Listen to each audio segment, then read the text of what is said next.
I got the job on a Tuesday. Early October. The first genuinely cold day of autumn. I'd forgotten my jacket at my old apartment on Damon Avenue. By the time I walked out of the Miller and Associates building on Michigan Avenue, my arms were covered in goosebumps.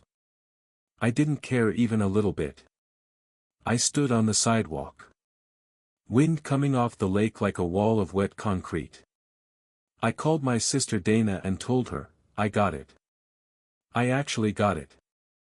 She screamed so loud I had to pull the phone away from my ear.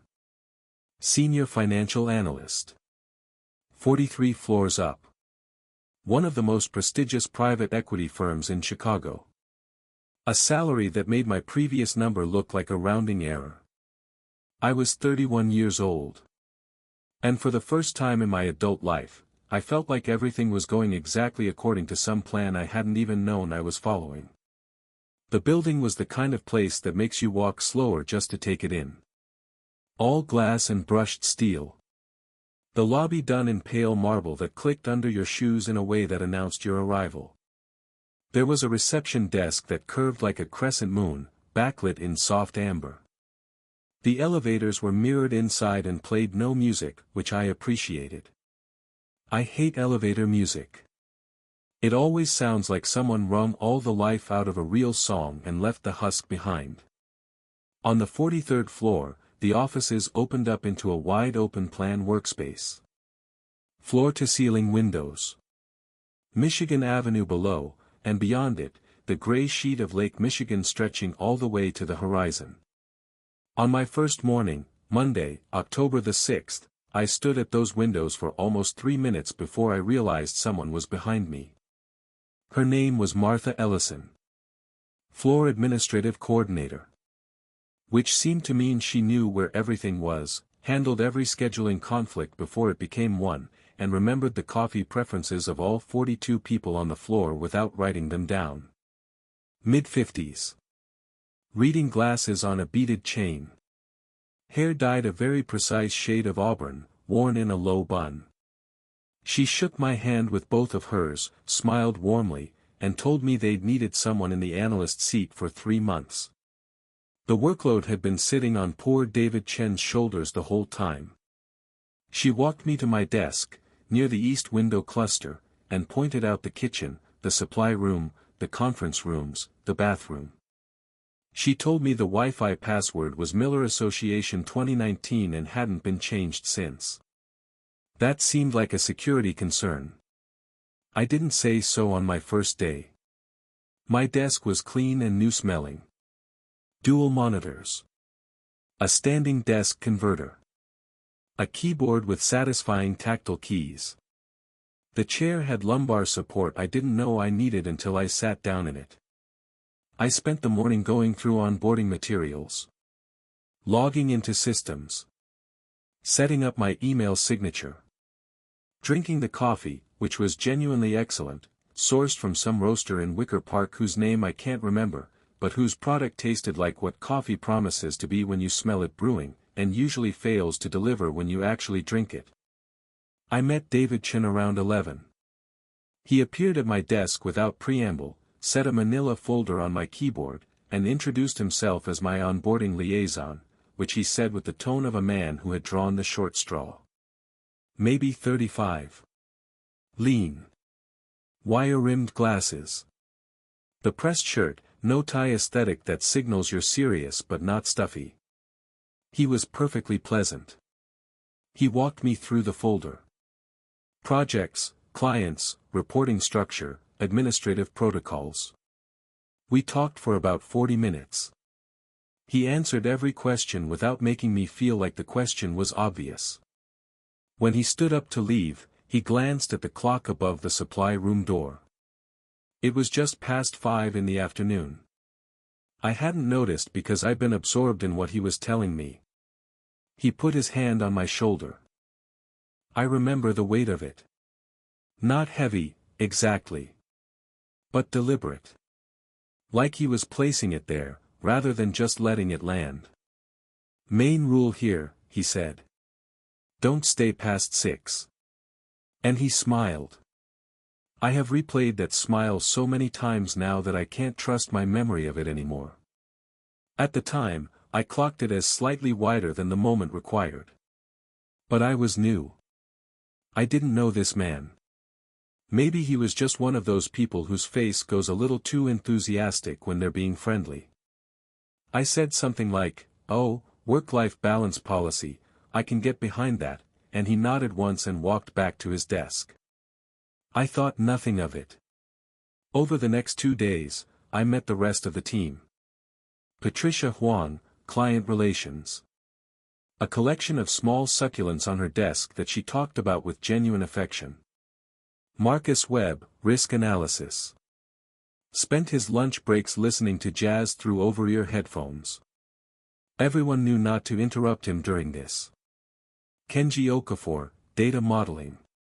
Same gray cardigan every day. Once stopped mid-conversation to point out that I'd misspelled liability in a spreadsheet header. I appreciated it, even if the delivery was blunt. Amy Kowalski, Junior Analyst. 2 years at the firm. The slightly shellacked energy of someone who had fully committed to the identity of someone who loves their job. Thomas Brandt, Senior Partner. Glass-walled office at the north end of the floor. Communicated mostly through brief emails with no punctuation that somehow conveyed complete sentences. Each of them, at some point during those first 2 days, did the same thing David had done. I didn't notice until the second time it happened. Patricia, Tuesday afternoon. She'd stopped by to drop off a client brief. We talked for maybe 10 minutes. Then she glanced at the clock, put her hand on my shoulder, and said, with that same wide smile that didn't quite reach her eyes, "Remember, Tom. Don't stay past 6. She patted my shoulder once and walked away. Then Marcus, Wednesday morning. Said it as he passed my desk with a mug of coffee. Didn't stop walking. Just placed his hand on my shoulder as he passed and said it without breaking stride. Like he'd been planning the approach angle for 10 feet. Kenji, Wednesday afternoon, after our first work meeting. Said it while shaking my hand. Amy said it Thursday as she was leaving the kitchen while I was refilling my coffee. Thomas Brandt said it in an email. An actual email. 4:53 on Thursday afternoon. Sent only to me. 3 words in the subject line. Don't stay late. Nothing in the body. By the end of my first week, every single person on the floor had told me. Including the building's cleaning staff, a quiet older man named Gerald who spoke mostly in nods. He patted my shoulder as he pushed his cart past and said, without looking at me. 6 o'clock, son. Be gone by 6. I told my friend Pete about it over beers in Logan Square on Friday night. Pete thought it was hilarious. He said it sounded like the most aggressively enforced work-life balance policy in human history, and that I should be grateful I wasn't at a place like his firm, where people worked until 10 and bragged about it at staff meetings. I laughed and agreed and drank my beer. I didn't tell him about the smiles. Because the smiles were harder to describe. They weren't mean. They weren't nervous. They weren't the forced smiles of people saying something they'd been trained to say. They were just very, very uniform. Like someone had given everyone in the office the same photograph of a smile and said, "Reproduce this exactly." I told myself it was a corporate culture thing. Some companies have shared rituals that seem bizarre from the outside and perfectly normal from the inside. I told myself a lot of things during my first week at Miller and Associates. And I was good at believing them, because I wanted this job, and I wanted it to be fine. The second week passed without incident. I found my rhythm. The work was complex, the modeling required real precision, and I spent most of my days in focused concentration. I started bringing lunch from home, eating at my desk, listening to podcasts. I left every day before 6, usually around 5:40, took the elevator down, walked to the Red Line, and rode home to my apartment in Andersonville. Normal. Everything was normal. It was in my third week, a Wednesday, that I first noticed what I've started calling the 555 phenomenon. I was working on a yield curve analysis. Absorbed enough in it that I'd lost track of time. And then I became aware, gradually, of a change in the ambient noise of the floor. Not a sound. The absence of sounds I hadn't consciously registered having.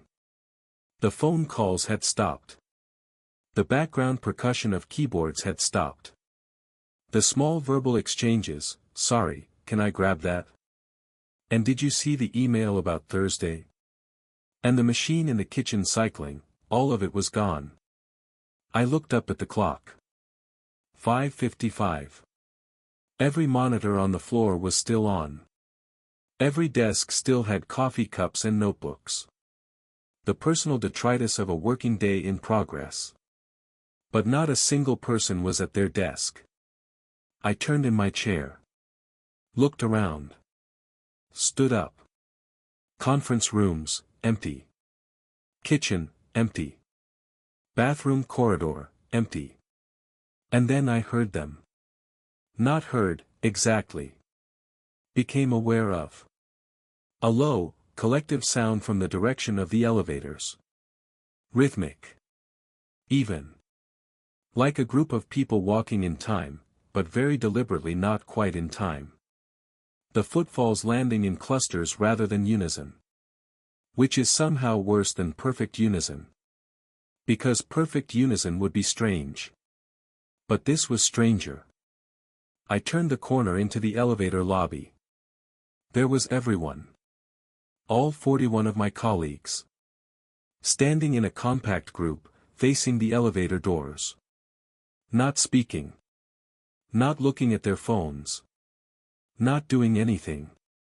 Just standing there, hands at their sides, very straight, very still.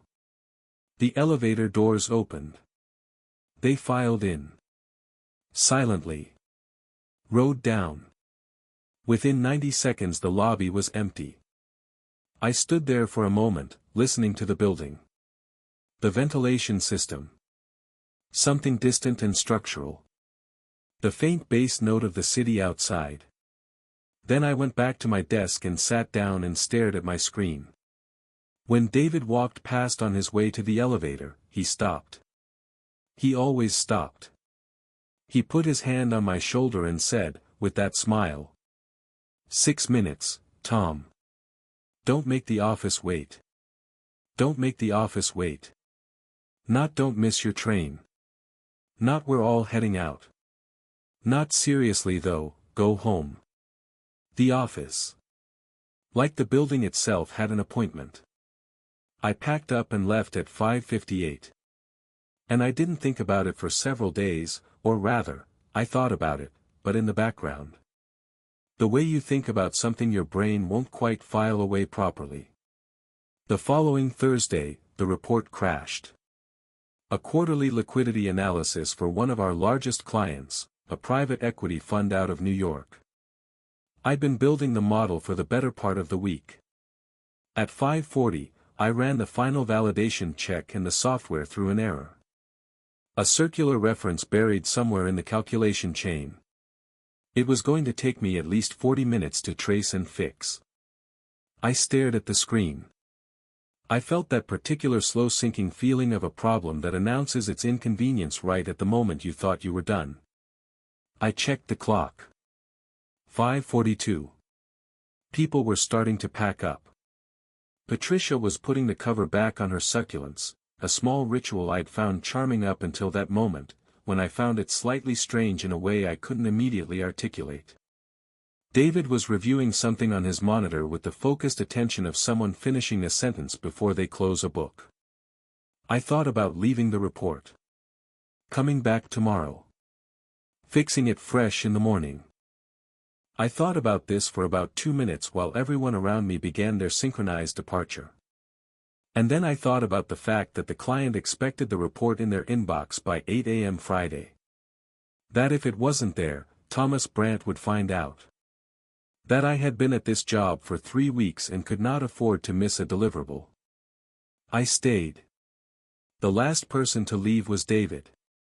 He stopped at my desk at 5:58. Put his hand on my shoulder. Smiled. And he said, "Tom." Just my name. Not a warning. Not a reminder. Just my name, in a tone I couldn't interpret. Then he walked to the elevator and was gone. At 6 o'clock exactly, the lights changed. Not dramatically. They didn't go out. They intensified. Shifting in color temperature from warm white to something harder. Cleaner. A blue-white that made everything look slightly overexposed. The kind of light you see in operating theaters, or very expensive retail stores. It made the chrome on the desk edges gleam. It made the monitor screens look washed out. It made my own hands, when I looked at them, look somehow unfamiliar. Like they belonged to someone else who happened to have identical hands. I told myself it was an automatic lighting protocol. Buildings have automated systems that adjust after hours. This was not unusual.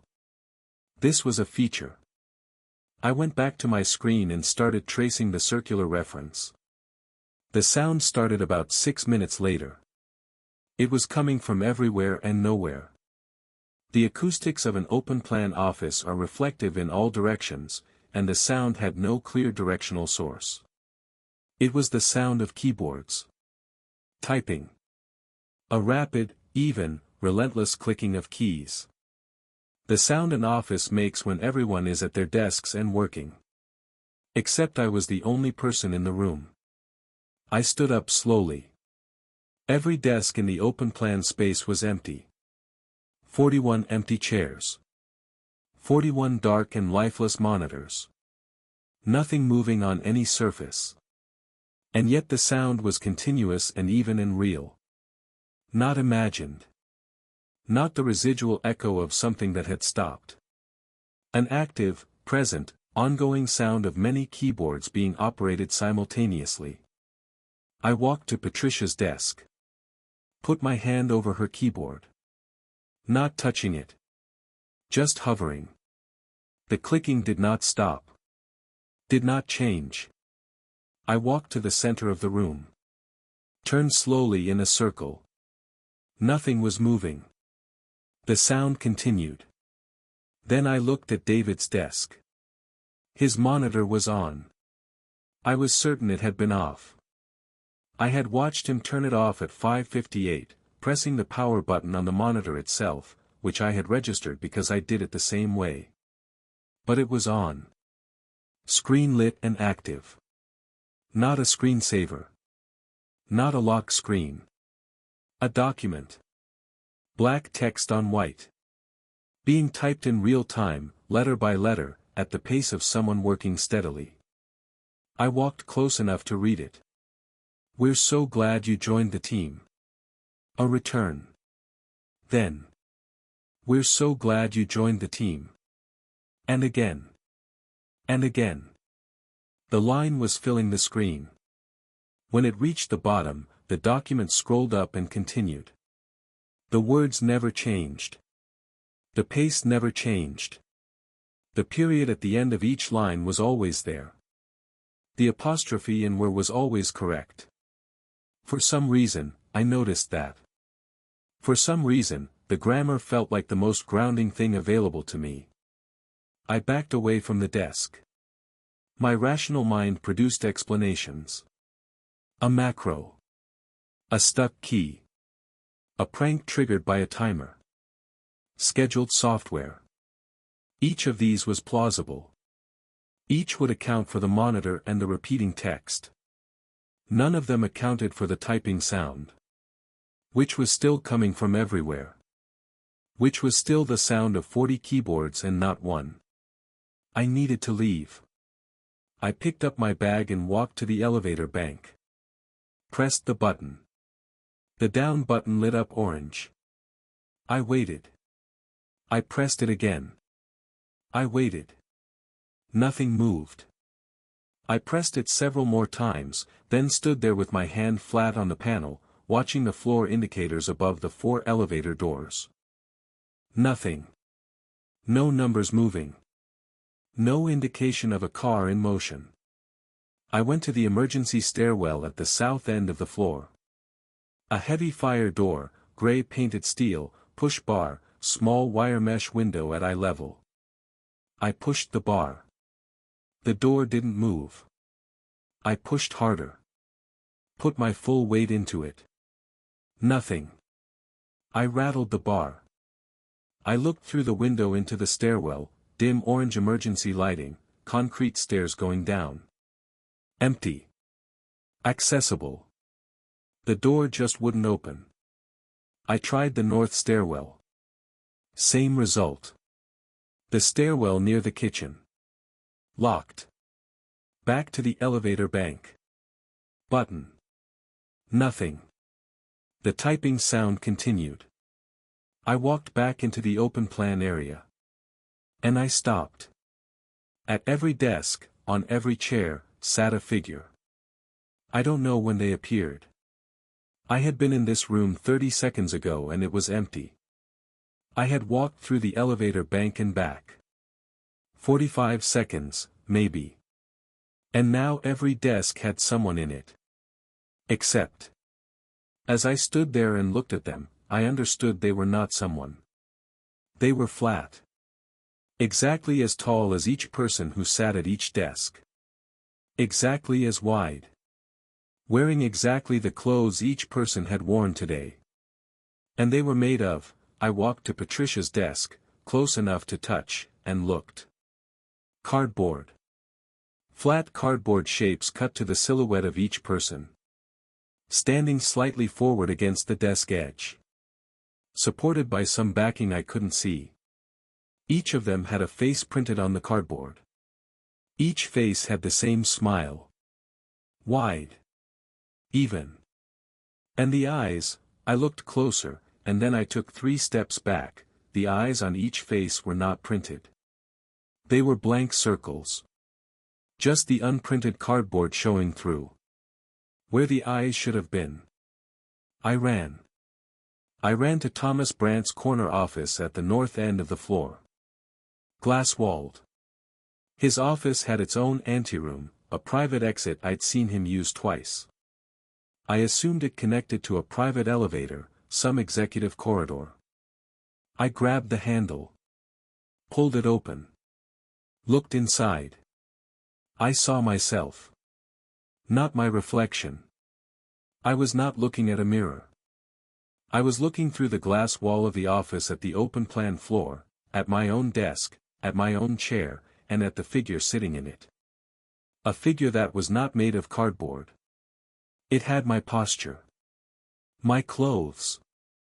The blue shirt I had put on that morning. The dark trousers. The shoes I'd bought in September. It was sitting in my chair, doing something at my keyboard. And then it turned its head. The motion was not wrong in its direction or its speed. It was wrong because it turned too far. Past the point at which a head should stop. And kept going.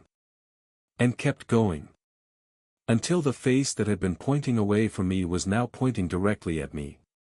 180 degrees. The rest of the body hadn't moved at all. And the face, my face, the face that looked like mine but was structured differently, denser and more symmetrical in ways I could feel rather than see, that face was smiling. The same smile. Wider than it should be. Perfectly even. Not reaching the eyes. I was on the floor of the supply room before I had any clear memory of getting there. A small room off the east side of the floor. Paper, printer cartridges, miscellaneous office supplies. A wooden door with a small rectangular window at chest height. No lock on the inside. I closed the door. Sat down on the floor with my back against a shelving unit. And I tried to breathe. The lights in the main floor were pulsing. I could see it through the window. The blue-white light going slightly brighter, slightly dimmer, slightly brighter. In a slow and steady rhythm. It took me a moment to identify it as a rhythm. And then a moment more to identify what it matched. A resting heartbeat. 60 beats per minute. The light was breathing. Something dark was seeping under the door. It came from the crack between the door and the floor. Spreading slowly, the way a liquid spreads when it has no particular urgency. Very dark. Nearly black.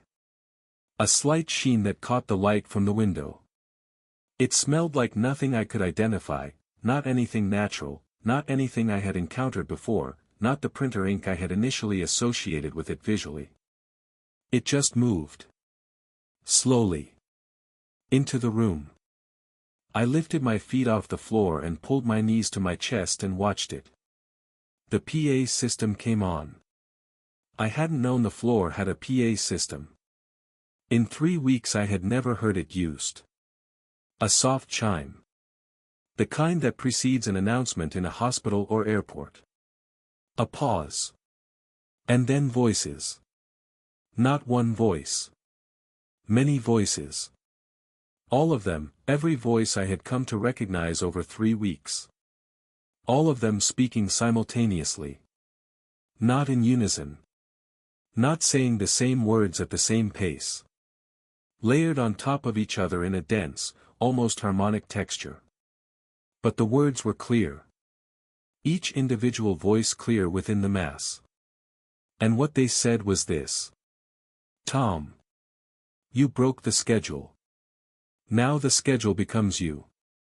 And then again. And then again. Each time louder. Denser.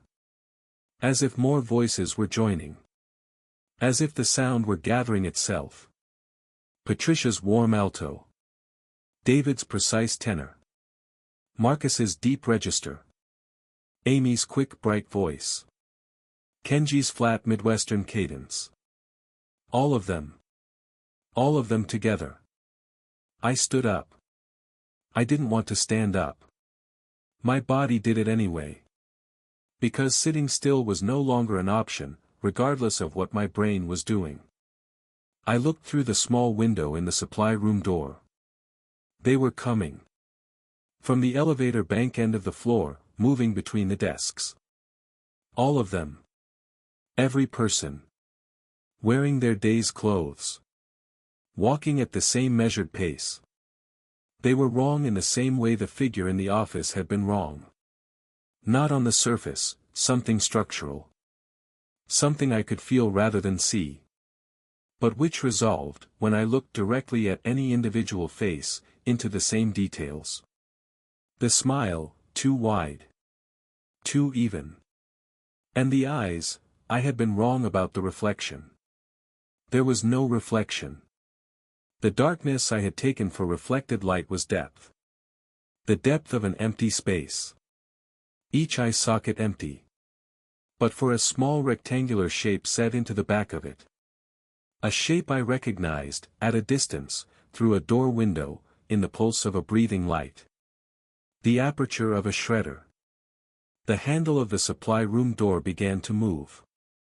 I am writing this on my phone in the dark. The handle has not moved further. The dark liquid on the floor is up to the back wall now. The voices are quieter, but not gone. I can hear something on the other side of the door. Slow and even.